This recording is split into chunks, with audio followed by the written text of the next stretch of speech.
आता आपण वडापाव खायला जाणार आहे आणि वडापाव आमच्या इकडचा फार फेमस आहे. मी 7वीपासून वडापाव खात होतो, पण मला वडापाव खायला भेटला पण मला खायला भेटला नाही. पण आज मी तुम्हाला हिंगोलीचा वडापाव सांगणार आहे. हिंगोलीचा वडापाव फेमस आहे आणि इथं मी 7वीपासून खात होतो. चला आपण आज वडापाव खायला जाऊया आणि वडापाव मध्ये काय काय टाकतात ते त्यांना विचारूया. चला जाऊया. चला पाहूया आता वडापाव कसा बनवतात.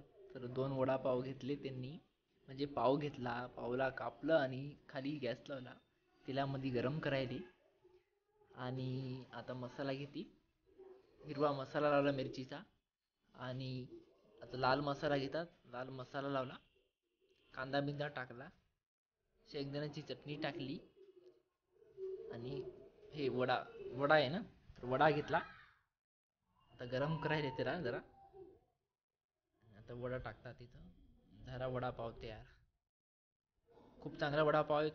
तुम्हाला खायला यायचं असेल तर तुम्ही हिंगोलीमध्ये पोस्ट ऑफिस पाशी या, तिथं गाडा उभा राहते आणि खूप चांगला वडापाव आहे आणि इथे खूप गर्दी लागते. आज गर्दी नव्हती रविवारी, त्याच्यामुळं इथं कोण नव्हतं म्हणून मी व्हिडिओ घेतला.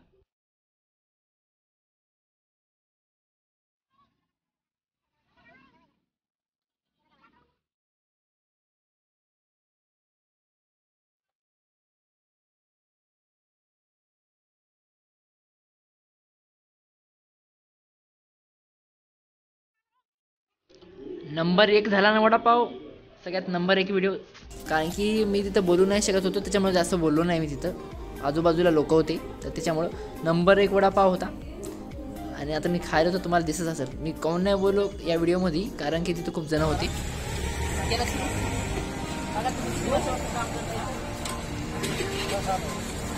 15 वर्ष झाले काकाला इथं वडापाव बनवता राहिले. मी 7वीत असताना मी इथं वडापाव खायला येत होतो आणि इथे वडापाव खूप चांगला आहे खायला बी. तुम्हाला बी खायचा असला तर तुम्ही इथे या. इथे पोस्ट ऑफिस आहे हिंगोलीचं आणि इकडं लेफ्ट साईडला सिक्रेट शाळेजवळ आहे. पोस्ट ऑफिस जवळ वडापाव भेटते इथं. तुम्ही एकदा खाऊन जा. इथंचा वडापाव खूप चांगला आहे आणि 15 वर्षापासून इथं काका इथं वडापाव हे करतात. तर तुम्हाला वडापाव खायचा असतात तर तुम्ही इथे वडापाव खायला या. आणि इथं वडापाव फक्त आणि फक्त 15 रुपयाला वडापाव आहे. पहिले 10 रुपयाला होता, आता 15ला केला आणि वडापाव इथं खूप चांगला आहे. सुद्धा चांगला वडापाव आहे. तुम्हाला खायचा असला तुम्ही या इथं पोस्ट ऑफिस जवळच आहे. यांचा गाडा उभा राहते आणि वडापाव इथं खूप चांगला आहे. तुम्हाला एकदा खाऊन जा तुम्ही आणि मला सांगा कशी टेस्ट लागली. चला आता जाऊया. सोबत आता वडापाव खायला आणि आता वडापाव खायला झाला आमचा. तर आता आईस्क्रीम वगैरे खायला चाललो. इथंची आईस्क्रीम बी तुम्हाला सांगणार आहे कशी काय आहे. चला आपण आईस्क्रीम खायला जाऊ. आईस्क्रीम घेतली आता आईस्क्रीम खायला आलो.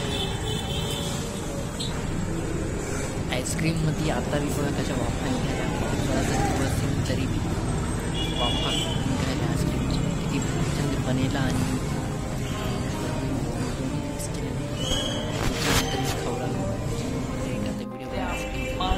म्हणजे शिवाजी चौक पाशी आलो आईस्क्रीम खायला. तर आता खूप दिवसानंतर आईस्क्रीम खायला मी.